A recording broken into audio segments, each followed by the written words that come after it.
Kekasih Mario Dandi, AG, telah resmi ditahan. AG awalnya kerap disebut menjadi pemicu pertengkaran Mario Dandi dengan David Ozora. Tapi ternyata ada cerita lain. Muncul nama APA yang diduga menjadi sosok pembisik yang memantik emosi Mario. Hingga Mario secara membabi buta menganiaya David Ozora sampai tak sadarkan diri. Beredar informasi sebelum peristiwa terjadi, Mario Dandi menerima informasi dari sosok bernama APA. APA saat itu memberitahu jika AG mendapat perlakuan tak baik dari korban David pada 17 Januari. Mario pun akhirnya mengkonfirmasi kabar ini ke AG. Dari pengakuan AG, emosi Mario Dandi tersulut. Bara amarah Mario pada David semakin membara saat menceritakan hal ini kepada tersangka Shane. Saat itu, Shane mengatakan, "Gue kalau jadi lu pukulin aja, itu parah Dan." Lalu siapa sebenarnya sosok APA yang sering dikaitkan dengan peristiwa penganiayaan David?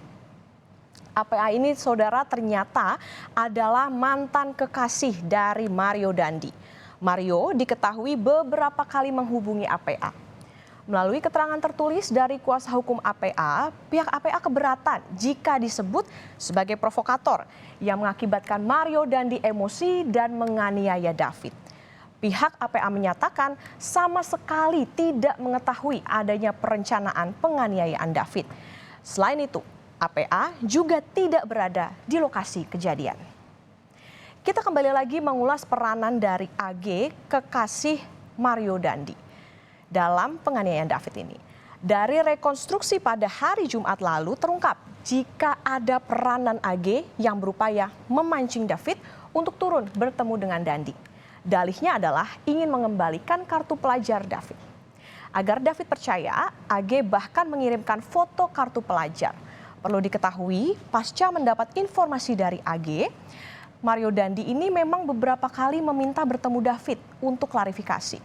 Namun David menolak ajakan Mario, tapi karena terus ditolak, pada 20 Februari, Dandi, Shane, dan AG akhirnya mendatangi David yang berada di rumah temannya di perumahan Green Permata Pesanggerahan, Jakarta Selatan.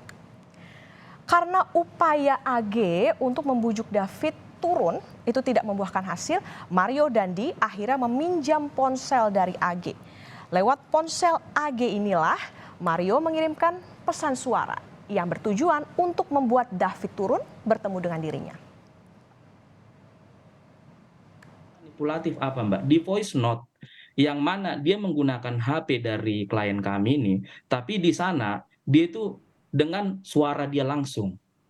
Jadi ada tiga statement dia Mbak ya, yang dia melihat nih si tersangka Dendi ini melihat ketika diancam dia nggak takut adik saya David, dia merayu. Rayuannya itu apa? Ada tiga rayuan di voice note yang diucapkan oleh Dendi ini kepada adik saya David. Nah, saudara, lewat ponsel AG ada 3 pesan suara yang dikirimkan Mario Dandi kepada David. Yang pertama kalimatnya adalah, "Tolong hargain waktu kita dong."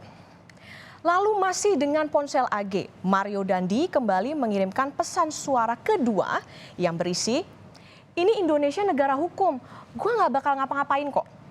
Pesan ini seolah ingin meyakinkan David jika Dandi tidak akan melakukan kekerasan pada David. Dan sekali lagi ingin membuat David percaya, Mario kembali mengirimkan pesan yang ketiga yang isinya, "Turun aja 10 menit, gue gak bakal ngapa-ngapain kok." Pesan ketiga inilah yang akhirnya membuat David masuk dalam perangkap dan turun menemui AG dan juga Mario Dandi. Dan saudara, inilah adegan saat AG, Mario, dan Shane Lucas menuju rumah teman David untuk menjemput David. Saat rekonstruksi, AG tidak dihadirkan karena statusnya sebagai anak di bawah umur. Adegan-adegan AG diperankan oleh pemeran pengganti. Kalau dilihat di foto, AG berjalan lebih dahulu, baru kemudian diikuti oleh Mario Dandi dan juga Shane. Setelah itu, David kemudian digiring oleh Mario ke belakang mobil Rubicon. Di belakang mobil Rubicon itulah Mario Dandi mengajak David berduel. Namun tantangan duel ini ditolak oleh David. Dan dari sinilah rangkaian peristiwa penganiayaan pada David terjadi. Saat AG masih berstatus sebagai saksi, belum merubah menjadi pelaku, polisi sempat menyatakan jika perekam video penganiayaan David adalah Shane Lucas. Memang benar, awalnya tugas merekam video ini diperintahkan Mario kepada Shane. Namun setelah penyelidikan demi penyelidikan dilakukan, AG rupanya juga merekam penganiayaan David. Dari adegan rekonstruksi ini, tersangka Shane sempat menyerahkan ponsel ke AG untuk melanjutkan merekam penganiayaan David. Dalam berita acara, saudara, AG sempat mengaku menolong David Ozora yang sudah tak berdaya akibat dianiaya Mario Dandi. Namun saat rekonstruksi, hal ini terpatahkan. Sosok penolong David sebenarnya adalah saksi N yang merupakan orang tua dari teman David. Dan pada adegan ini, saksi N meminta AG untuk membantu menolong menyandarkan David. Namun AG saat itu hanya memegang kepala David. Selain itu, saksi N lah yang menghentikan aksi Mario Dandi menganiaya David dengan berteriak dari lantai 2. Tapi terlepas dari peran apapun yang dijalankan AG, kini semua individu yang terlibat dalam penganiayaan David Ozora seolah mau bilang, semua ini gara-gara Mario. AG mengaku semua yang ia lakukan atas perintah Mario Dandi. Demi menghilangkan bukti, Mario mengirimkan pesan ke AG untuk menghapus voice note yang dikirimkan Mario pada David. Namun cara licik Mario ini terbongkar. Voice note yang dihapus dapat ditarik oleh polisi dan ini menjadi bukti penting untuk menjerat pelaku penganiayaan David Ozora. Yang tadi saya bilang, itu si Dendi ini Mbak pas di Polsek ya, pas di Polsek ketika kami belum masuk, dia itu chat langsung dari HP dia kepada Agnes ini. Dia ngomong, tolong VN tadi dihapus dong, gitu Mbak. Yang VN itu di situ dihapusnya, tapi itu sudah bisa ditarik oleh kepolisian. Oke. Itu sudah bisa ditarik ke itu yang tidak dimengerti oleh si Dendi ini. Dia bilang hapus padahal itu kan akan bisa ditarik ke kepolisian, tapi chat dia yang menyuruh untuk menghapus itu tidak dihapus, ada dan kita sudah lihat. Bukan hanya sekedar niat jahat Mario Dandi dalam menganiaya David Ozora. Usai rekonstruksi, polisi mengarahkan penyelidikan pada dugaan perencanaan pada penganiayaan David.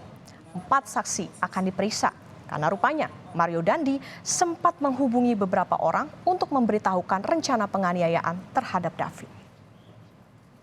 Sampaikan juga bahwa ada 4 saksi lagi yang belum kita periksa dalam rangka memperkuat.